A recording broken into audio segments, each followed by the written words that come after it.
Nabi telah menyebutkan, fi hadhil ummah khasfun wa maskhun wa qadhfun. Pada umat ini nanti menjelang kiamat terjadi, akan terjadi terlebih dahulu banyaknya penenggelaman kota-kota dan negeri-negeri, dan akan terjadi banyak perubahan bentuk. Orang-orang pada jadi jelek. Siapa yang berubah bentuk? Orang kafir. Orang kafir berubah gara-gara adanya dukhon yang gak sempat menyelamatkan diri menjadi jelek. Kalau pernah melihat film Lord of the Ring, Orc itu bagian bala tentara penjahat-penjahatnya itu jelek semua. Ini sudah gambaran mereka, Pak, tentang hadis Nabi. Wallahi, Amerika, Yahudi, Kristen, Nasrani, seluruhnya sepakat bahwa mereka percaya betul dengan nubuat Nabi Muhammad. Mereka apa yang mereka baca itu mereka filmkan, tapi dalam bentuk penipuan publik. Ilustrasinya mereka diilhami oleh hadis-hadis Nabi Sallallahu Alaihi Wasallam. Taib. Kaum muslimin akan memuliakan. Selanjutnya Rasul mengatakan, selanjutnya tentang dukhon ini tadi, 40 hari 40 malam ya. Apa yang terjadi? Nabi mengatakan setelah dukhon 40 hari 40 malam, kamu di bumi mulai mengalami kekeringan yang ekstrim, panas yang sangat berat. Ada dengar kabar nggak terbaru dari BMKG dunia? Mengikuti berita nggak? BMKG dunia mengatakan 2019 sampai 2022, 3 tahun berturut-turut, akan terjadi kemarau yang paling ekstrim di bumi ini. 3 tahun berturut-turut. Oke? BMKG dunia memberikan pernyataan yang seperti ini.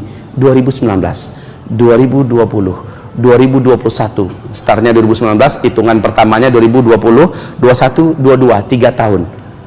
Lihat, dampak daripada dukhon langsung mengarah kepada perubahan yang radikal dan ekstrim, yang keterlaluan terhadap iklim kita di bumi ini. Perhatikan baik-baik. Menjelang Dajjal keluar. Dajjal tanda besar kiamat yang keberapa? Dajjal adalah tanda besar kiamat yang kedua setelah dukhon. Ini Dajjal. Rasulullah bersabda, menjelang Dajjal keluar akan ada 3 tahun kekeringan dan kelaparan yang berat di muka bumi.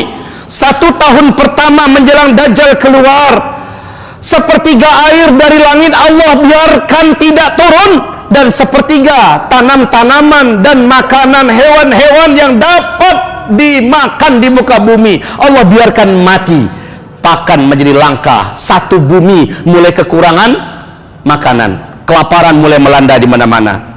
Orang berharap mudah-mudahan tahun depan keadaan membaik. Tidak.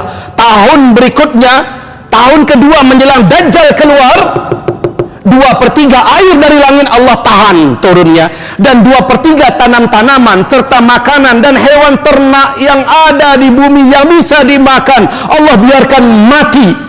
Makin kritis keadaan. Saat itu manusia tega memakan bangkai.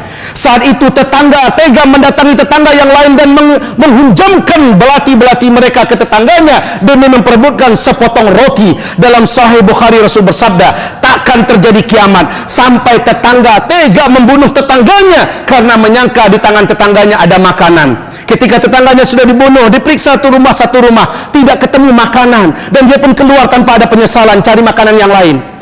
Itu terjadi di saat-saat Dajjal akan keluar, pasca dukhon. Terbayang gak beratnya hidup ketika itu?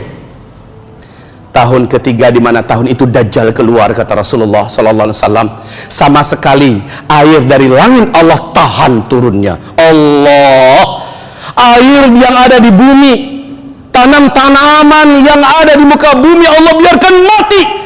Seluruh hewan ternak yang berkuku dan binatang-binatang yang dapat dimakan seluruhnya mati. Sahabat bertanya, ya Rasulullah, kalau kami hidup pada saat itu, apa yang bisa kami makan ya Rasul?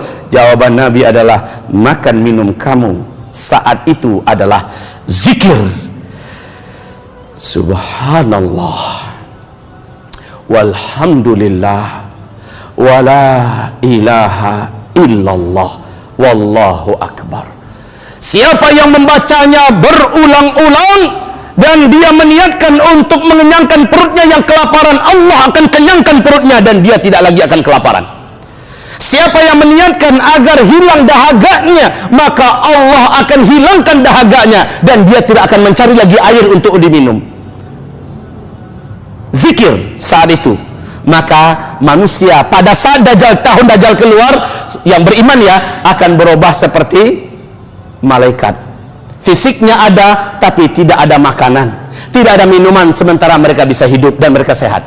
Orang beriman lagi, orang beriman macam ini hanya yang sebelum ini terjadi, iman mereka sudah terbentuk, akidah mereka sudah benar, amal mereka banyak, sehingga saat mereka mengamalkan anjuran-anjuran Nabi akhir zaman ini, langsung terjadi kun fayakun Allah. Ini pentingnya kalau kita tahu ya, kalau kita ngaji, lalu kita tahu antisipasinya nanti gimana. Ingat, Ustaz Zulkifli dulu di Masjid Al-Azhar pernah nyampaikan begini, berarti ini yang harus kita lakukan sekarang. Nah, kata Nabi, ada orang-orang beriman lewat dekat kuburan nanti di tahun-tahun ini, tahun-tahun Dajjal keluar. Apa kata orang beriman ini? Kalaulah saya yang menjadi penghuni bawah tanah itu, alangkah indahnya hidup ini, alangkah ringannya hidup ini. Saking beratnya Pak, beban hidup yang dipikul hidup di atas.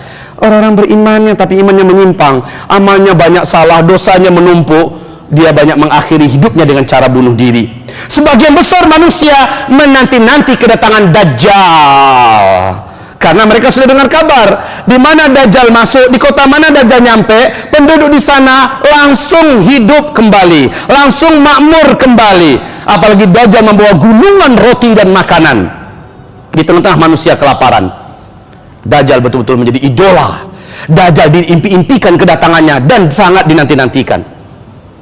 Dan Nabi mengharamkan umatnya, ketika Dajjal keluar, kamu jangan pernah ingin berjumpa dengannya, karena siapapun yang berjumpa dengan Dajjal, dia pasti akan kafir kepada Allah dan dia akan sujud menyembah Dajjal.